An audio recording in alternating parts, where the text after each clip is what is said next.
बांग्लादेश की राजनीति ने अब नई करवट ली है। 36 साल बाद कोई पुरुष प्रधानमंत्री की कुर्सी पर आसीन होने जा रहा है। बीएनपी की बम्पर जीत के बाद इसके चेयरमैन तारिक रहमान ने सरकार बनाने का दावा पेश किया है। ऐसे में बड़ा सवाल यह है कि आखिर कौन है तारिक रहमान, जो 17 साल लंदन में निर्वासन का जीवन बिताने के बाद अब बांग्लादेश के प्रधानमंत्री बनने जा रहे हैं। इस खबर से जुड़ी पूरी जानकारी देखिए इस खास रिपोर्ट में।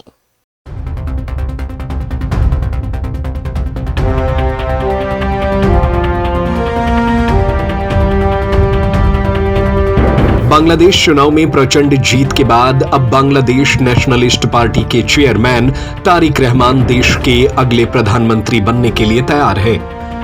देश के 13वें राष्ट्रीय चुनाव में बीएनपी ने बड़ी जीत हासिल की है। 17 साल के लंदन में निर्वासन के बाद पिछले साल 25 दिसंबर को देश लौटे तारिक रहमान ने नेतृत्व के तौर पर खुद को साबित किया है।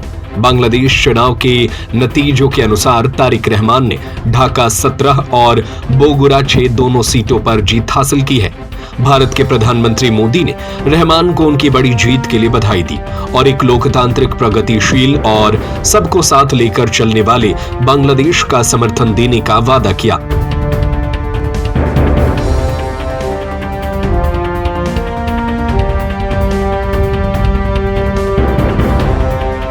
तारिक रहमान के नेतृत्व में बीएनपी ने देश की 300 संसदीय सीटों में से 292 पर चुनाव लड़ा।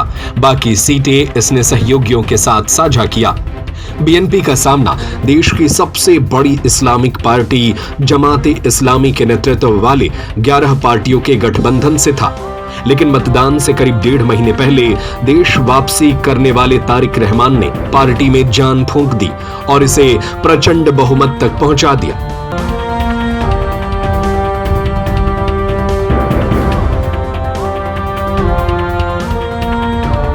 तारिक रहमान बांग्लादेश के पूर्व राष्ट्रपति जनरल जियाउर रहमान और देश की 3 बार के प्रधानमंत्री रही बेगम खालिदा जिया के सबसे बड़े बेटे हैं।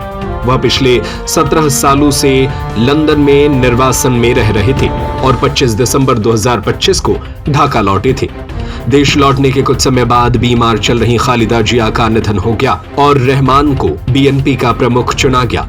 इसके पहले वे कार्यकारी चेयरमैन के तौर पर लंदन से ही काम कर रहे थे।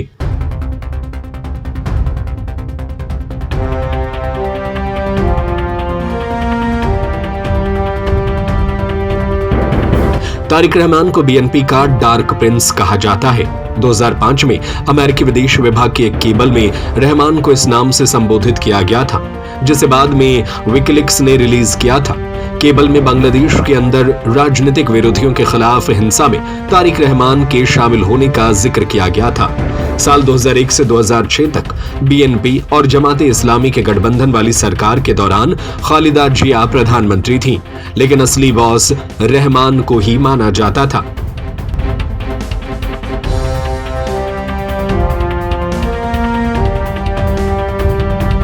रहमान उस समय हवा भवन से काम कर रहे थे, जिसे शैडो पीएमओ कहा जाता था।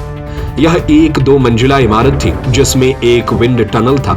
अब रहमान एक बार फिर पूर्ण ताकत के साथ सत्ता में असली बॉस के रूप में लौट रहे हैं, तो कई लोगों को उस दौर के लौटने की आशंका सताने लगी है। 2006 से 2008 का दौर हिंसक अशांति से भरा था। इसी दौरान एक केयरटेकर सरकार आई, जिसने मई 2007 में रहमान को गिरफ्तार कर लिया, ताकि रहमान को अलग अलग आरोपों में 17 महीनों तक हिरासत में रखा गया।